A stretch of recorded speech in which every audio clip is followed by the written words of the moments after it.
It is 9:47 on a Tuesday night. The thing you said you would do today is still sitting there untouched. You had the time. You even had the energy. And yet you scrolled. You tidied. You researched. You did everything except the thing. Then you called yourself lazy. Here is what nobody told you. You are not lazy. Your brain is running a protection program and it is working perfectly. In the next few minutes, I am going to name that program. Show you the 3 hidden taxes it quietly charges you. Explain the mechanism that makes avoidance feel like relief. And then give you a 3-step system to work with your brain instead of against it.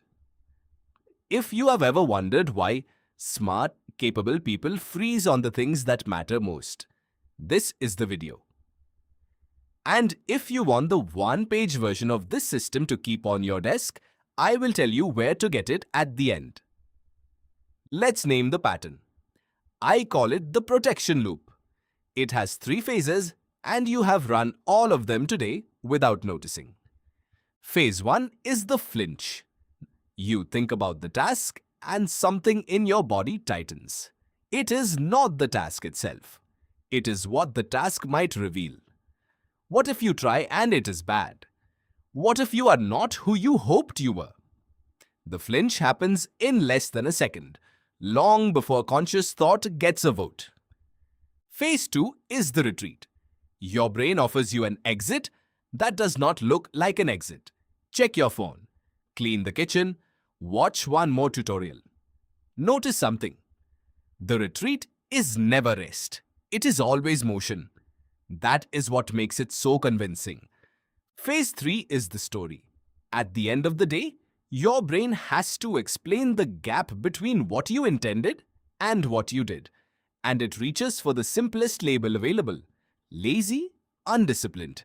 Not a real writer, not a real founder, not serious. The story feels like an explanation. It is actually a cover-up. The story protects the loop because a lazy person does not need to face the flinch. A lazy person just needs to try harder tomorrow. And tomorrow, the loop runs again. Now, this loop is not free. It charges you 3 taxes and they compound. The first is the comfort tax.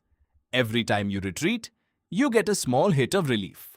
That relief is real, but you are paying for it with tomorrow's dread because the task did not shrink while you looked away. It grew. Avoidance is a loan with brutal interest. What felt like a 20-minute break costs you a heavier tomorrow. The second is the identity tax. So, each time you tell yourself the lazy story, you make a small deposit into an account called "This is who I am." Run the loop for a year, and you are not a person who avoided some tasks. You are a lazy person in your own private biography. Have you noticed how confidently you say it now? That confidence was purchased, one avoided, evening at a time. The third is the proof tax. This one is the quietest and the most expensive. Every time you almost start and pull back, you deny yourself the one thing that actually builds self-trust. Evidence. Confidence is not a mood. It is a record.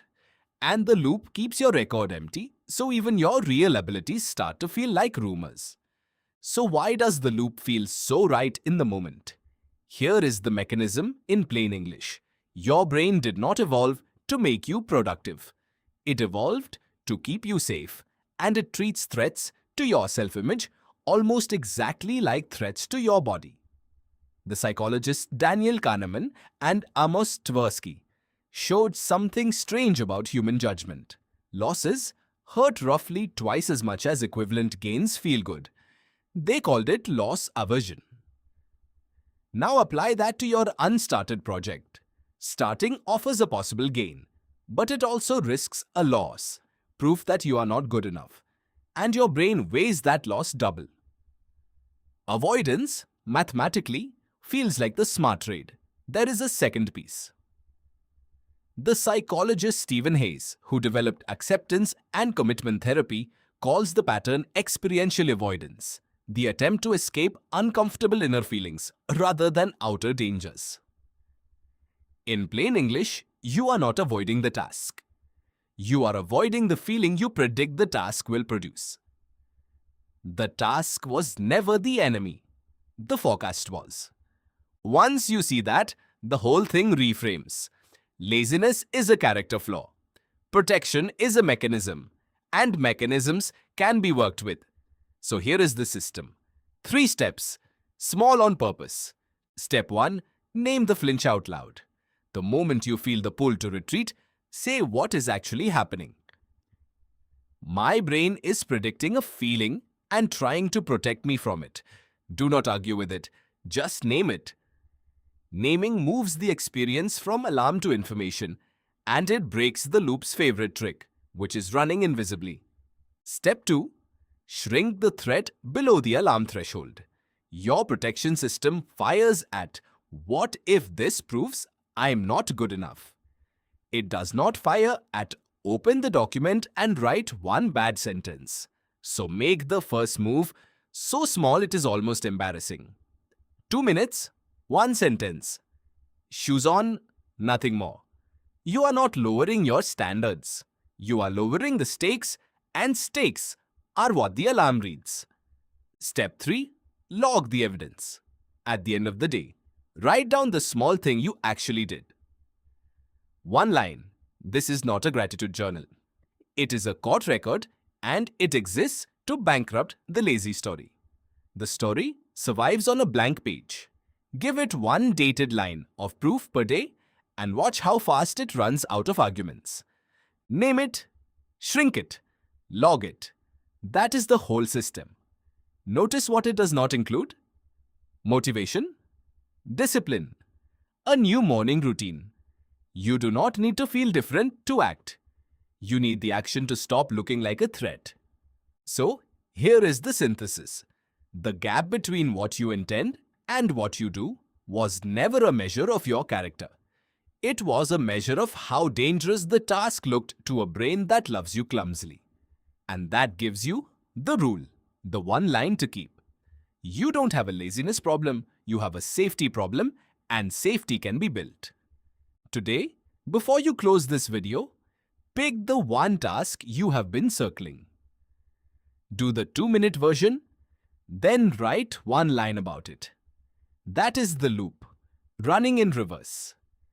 If this reframed something for you, the free 1-page protection loop worksheet with the 3 steps and the evidence log is linked in the description. It takes 30 seconds to grab, and it sits well next to a keyboard. And if you want more of these patterns decoded, subscribe. This channel exists to name the invisible machinery that runs ambitious people, 1 mechanism at a time. Next time, we are going after something even sneakier. Why the research phase never ends, and how preparing became the most respectable way to hide. You will want to see that one, because you are probably doing it right now. It is 9:47 on a Tuesday night. The thing is still sitting there. But now you know it was never laziness guarding the door. It was protection, and you just learned how to be let through.